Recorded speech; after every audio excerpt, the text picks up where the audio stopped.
Bonjour à tous, aujourd'hui on se retrouve pour la recette du gâteau pour Halloween en forme d'un petit monstre. Donc je vous montre les ingrédients. Pour votre gâteau, il vous faut 317 g de farine avec 11 g de levure, 317 g de sucre, 191 g de et 317 g de crème liquide. Tout d'abord, vous allez placer les œufs et le sucre dans un batteur, dans un bol pour le batteur, et vous allez battre les œufs et le sucre pendant 15 minutes à vitesse 3 environ ou 4. La préparation doit avoir alors triplé de volume et bien moussé.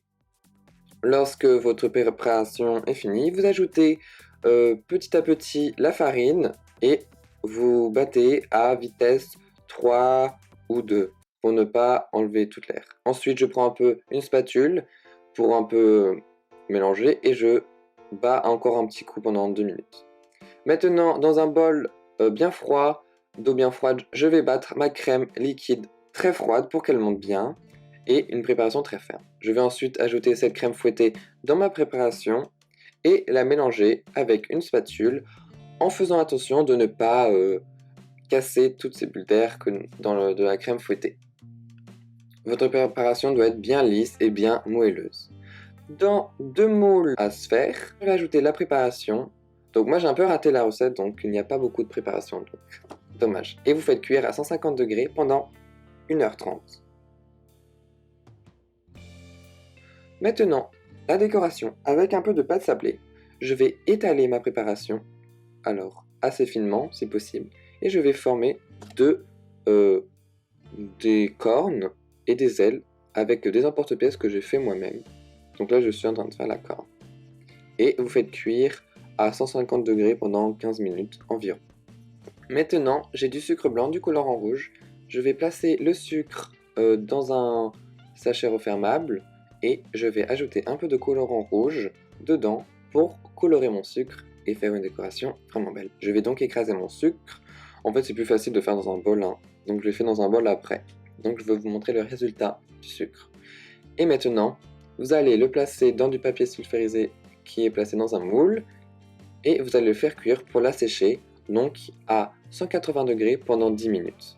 Ensuite, vous allez le mettre dans un bol.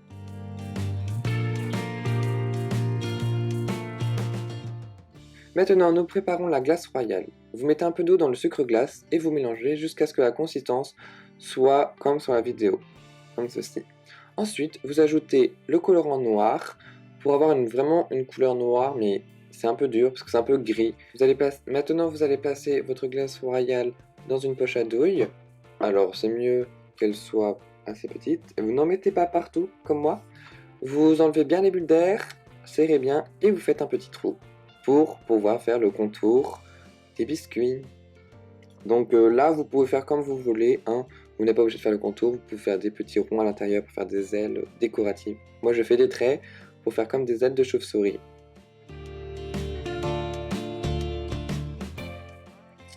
Et ensuite, vous faites ça pour l'autre aile et pour les deux cornes. Ensuite, avec de la colle alimentaire, vous allez en mettre un peu sur les bords et vous allez ajouter du sucre. Cette préparation est un peu longue car il faut essayer de ne pas en mettre partout sur la glace royale, sinon ça va coller. Mais au pire, vous faites une autre couche de glace royale à la fin, c'est ce que j'ai fait. Et donc, je vais vous montrer le résultat. Voilà comment sont mes biscuits. Pour la crème au beurre meringuée, vous faites une fois la recette que je vous mets dans la description ou sur l'écran. Maintenant, avec votre crème que vous avez mis dans une pochette douille, vous allez en mettre sur votre gâteau que vous avez démoulé. Donc le mien est assez bas et vous, avec une spatule, vous aplatissez. Et vu que j'ai raté ma recette, j'ai dû mettre un peu plus d'étages. Et donc normalement, vous n'avez pas besoin de faire ça, car votre gâteau sera bien bon. Je vais donc ajouter des framboises, des cassis mûres et tout. Et je vais rajouter un peu de crème au beurre pour rendre ça meilleur, parce que c'est trop bon. Je vais donc ensuite ajouter ma deuxième demi-sphère sur le gâteau. Je vais recouvrir de pâte à sucre pour combler les trous, pas de pâte à sucre, de crème au beurre. Et avec une spatule, vous allez bien lisser la préparation et vous allez en rajouter un peu pour recouvrir à peu près tout le gâteau. Maintenant, je vais faire une petite bouche avec un couteau. Maintenant, nous allons colorer le reste de la pâte de la crème au beurre en violet. Nous allons donc la rajouter dans une poche à douille avec des bords cannelés, je ne sais pas si ça se dit comme ça. Et vous allez faire des petites touches de crème au beurre un peu partout sur le gâteau. Donc, je vous montre le résultat. Maintenant, nous allons former la bouche avec un peu de pâte d'amande. Vous faites deux sortes de langues pour faire comme si c'était une langue de serpent. Vous aplatissez et vous le mettez là où vous avez mis votre bouche. Vous ajoutez ensuite vos biscuits. Vous les plantez dans votre gâteau. La crème au beurre devra les tenir. Et voilà le résultat de mon gâteau. J'espère que cette vidéo vous plaît. Je vais vous montrer un peu l'intérieur de ce gâteau. Et si ça vous a plu, n'hésitez pas à vous abonner, à liker la vidéo et commenter si vous l'avez fait. Allez, on se retrouve la semaine prochaine, samedi à 16h30. Au revoir. Et moi, je vais aller manger le gâteau. Allez.